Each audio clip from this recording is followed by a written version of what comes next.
Assalamualaikum warahmatullahi wabarakatuh. Sebelumnya yang terhormat kepada Bapak Sahade, SPD MPD selaku dosen pengampu mata kuliah pengantar bisnis. Perkenalkan, saya Dinda Rahmawati dengan NIM 21092500007. Saya mahasiswa program studi pendidikan akuntansi kelas A, Universitas Negeri Makassar. Seperti instruksi yang diberikan pada ujian akhir semester, karena saya berada di nomor urut 7, maka video kali ini saya akan menjelaskan mengenai studi kelayakan bisnis dan apa saja yang menjadi aspek kelayakan bisnis. Selain itu, saya juga akan melakukan wawancara secara langsung di salah satu pasar tradisional yang ada di Makassar, lebih tepatnya Pasar Butung, yang mana pasar ini merupakan pusat grosir terbesar dan termurah di Indonesia Timur.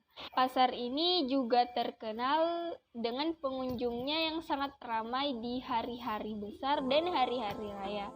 Untuk itu, tak perlu berlama-lama, mari kita simak apa sih studi kelayakan bisnis itu dan apa saja yang menjadi aspek studi kelayakan bisnis. Studi kelayakan bisnis merupakan kegiatan untuk menentukan kelayakan suatu usaha atau proyek bisnis yang akan kamu bangun dengan menekankan pada identifikasi potensi masalah. Jadi sebelum kamu ingin membangun bisnis, alangkah baiknya kamu perlu menulis rencana bisnis yang akan kamu jalani. Hal ini sangat penting bagi kamu untuk terlebih dahulu mengidentifikasi bagaimana, di mana, dan kepada siapa kamu bermaksud untuk menjual produk atau jasa yang ingin kamu tawarkan. Karena dalam membangun sebuah bisnis, perencanaan or planning merupakan salah satu poin terpenting agar bisnis kamu layak untuk dijalankan. Oleh karena itu, studi kelayakan bisnis adalah dasar dari lokasi bisnis kamu. Jika studi yang dilakukan tidak dapat mendukung bisnismu, maka bisnismu belum layak untuk dijalankan. Dalam studi kelayakan bisnis juga membahas beberapa masalah kritis seperti di mana dan bagaimana bisnis itu akan beroperasi. Jadi perlu kalian ingat bahwa rencana bisnis dan studi kelayakan bisnis itu sangatlah berbeda. Adapun beberapa aspek studi kelayakan bisnis mengacu pada 5 aspek kelayakan, yaitu kelayakan teknis, ekonomis, hukum, operasional, dan perjadwalan. Itulah sedikit penjelasan dan beberapa aspek yang perlu kamu ketahui ketika melakukan studi kelayakan bisnis. Selanjutnya, saya akan melakukan wawancara di salah satu pasar tradisional yang telah saya sebutkan tadi, yaitu Pasar Butung. Untuk itu, mari kita pergi ke lokasi yang akan saya wawancarai secara langsung.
Selamat siang Kak.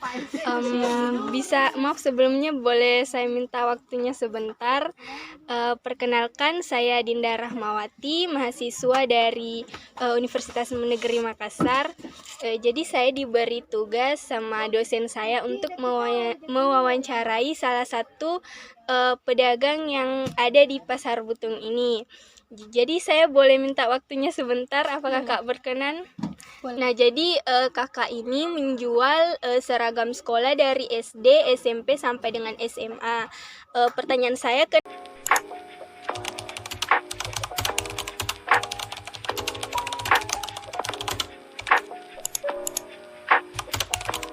kenapa kakak memilih berjualan baju sekolah?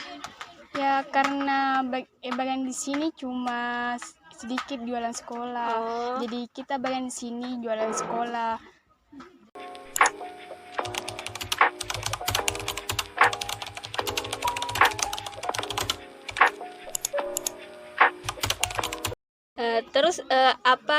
Apakah kakak ikut juga berjualan online di Shopee, di Facebook, atau ditawarkan juga di Makassar Dagang? Tidak, tapi ada juga sih kayak pelanggan lewat HP pesannya. Oh, jadi kakak ini tidak menawarkan, tapi kadang ada pelanggan yang kayak lewat HP kita kirim. dikirim lewat HP, lalu belanja lewat online shop begitu, tapi tidak ditawarkan, hanya pelanggan yang chat kakak.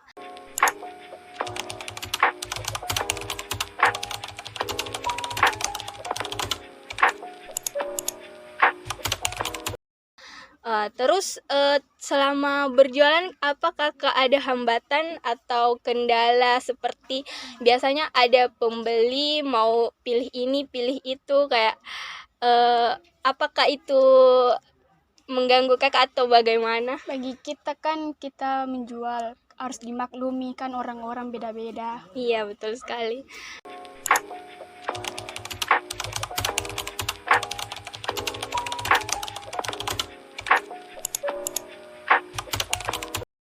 Terus target pembeli kakak ini seperti apa saja? Kayak anak SD ya, anak SD, SMP, SMA, baju sekolah, ring, topi, lengkap sih.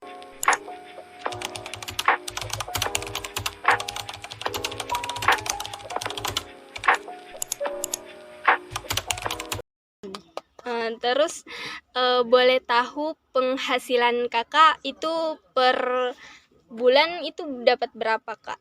Kadang-kadang sih biasa kan kalau rame ya dapat 10 jutaan. Oh, kalau tapi di sini hitungnya per bulan ya Kak? Iya. Kan biasanya ini penjualan seragam ini ramenya pada saat pergantian musim. Iya. Musim kayak kan sebelumnya corona jadi agak sepi. Iya. Terus sekarang kembali lagi berkembang.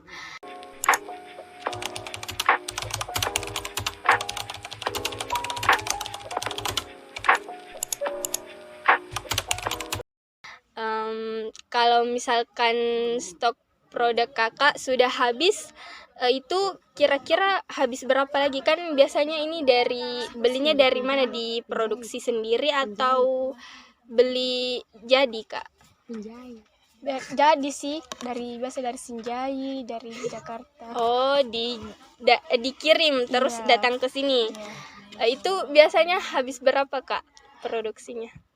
Kadang juga sih tergantung kalau kita pengambilannya berapa, biasa itu minimal ke 5 juta.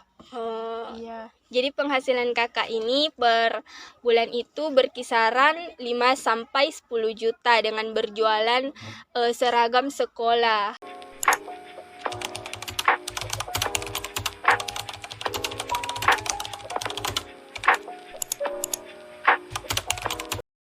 Terus dari segi aspek penjadwalan, kakak ini buka dari jam berapa sampai jam berapa? Kalau buka itu jam 8.40, kalau pulang itu jam 4, 16.20 itu serentak mati lampu. Jadi kita harus sebelum jam 16.20 kita tutup. Oh, jadi sebelum jam 16.20 sudah harus mulai tutup.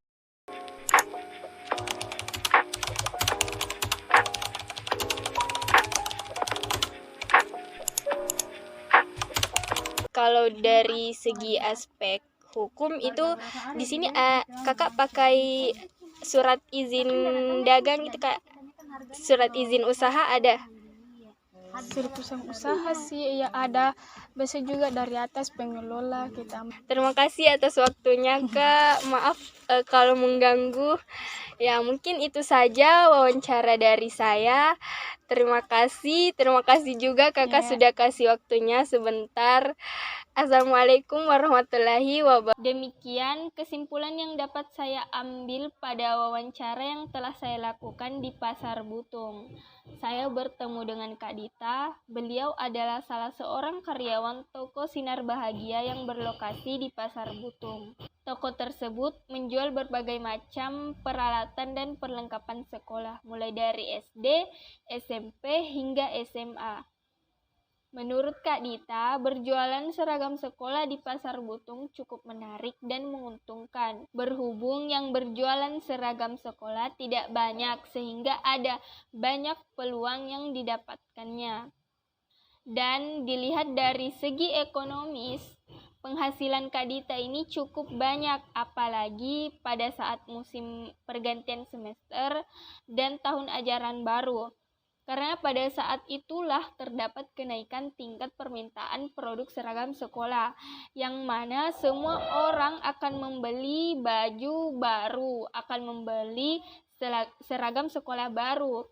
Selain itu, Kak Dita juga mengatakan bahwa pelayanan terhadap pelanggan yang ramah dan sopan dapat menarik simpati pelanggan. Maka jika dilihat dari segi aspek teknis, operasional, ekonomi, hukum, dan aspek perjadwalan, saya mengatakan bisnis atau usaha yang dijalankan Kak Dita ini sudah sangat layak karena sudah memenuhi beberapa aspek yang ada. Mungkin ini saja yang dapat saya sampaikan pada video kali ini. Mohon maaf atas segala kesalahan dan kekurangan dalam video wawancara saya. Berharap hasil wawancara saya dapat menjadi acuan, motivasi, dan koreksi untuk kegiatan wawancara selanjutnya. Terima kasih. Assalamualaikum warahmatullahi wabarakatuh.